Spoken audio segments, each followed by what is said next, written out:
Tara na at magluto tayo ng ginisang kamatis. Una, ihanda ang mga ingredients. Balatan naman natin ang bawang at hiwain sa maliliit na size.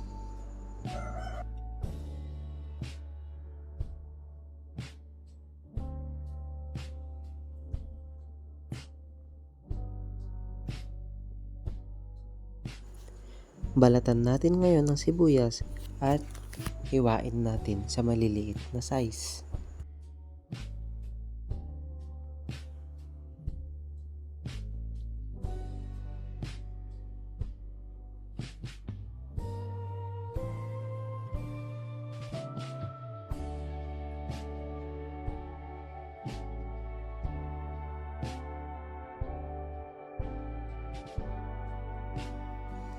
Hiwain naman natin ngayon ang kamatis sa saktong laki lamang.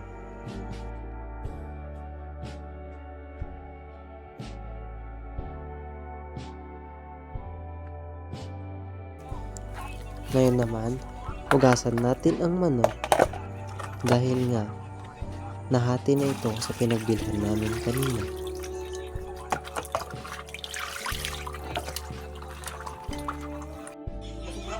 At ayan na nga, ready na ang mga kailangan natin. At ngayon, simulan na natin magluto.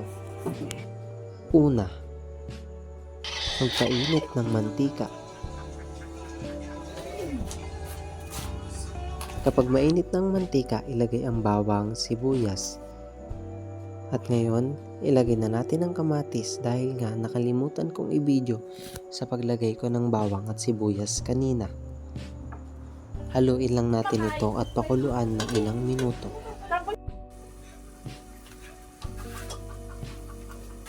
Tignan kung okay na ba o luto na ba yung kamatis. Kapag sa tingin natin na okay na, halo-haluin natin ito at lagyan natin ng 1 tasang tubig.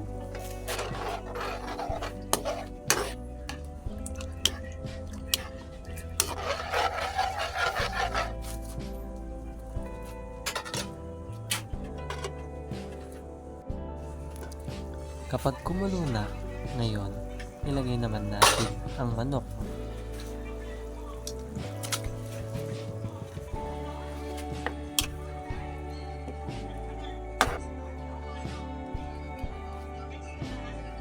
Takpan natin ngayon at pakuluan ng ilang minuto hanggang sa maluto na ang manok.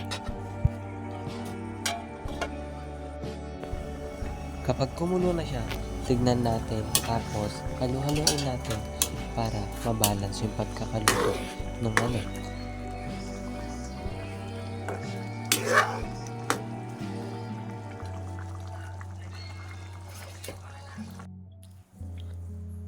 Kung sa tingin mo ay okay na yung pagkakaluto ng manok, pwede mo na itong tanggalin at pwede ka nang mag-serve tapos pwede na rin kumain pagkatapos nito.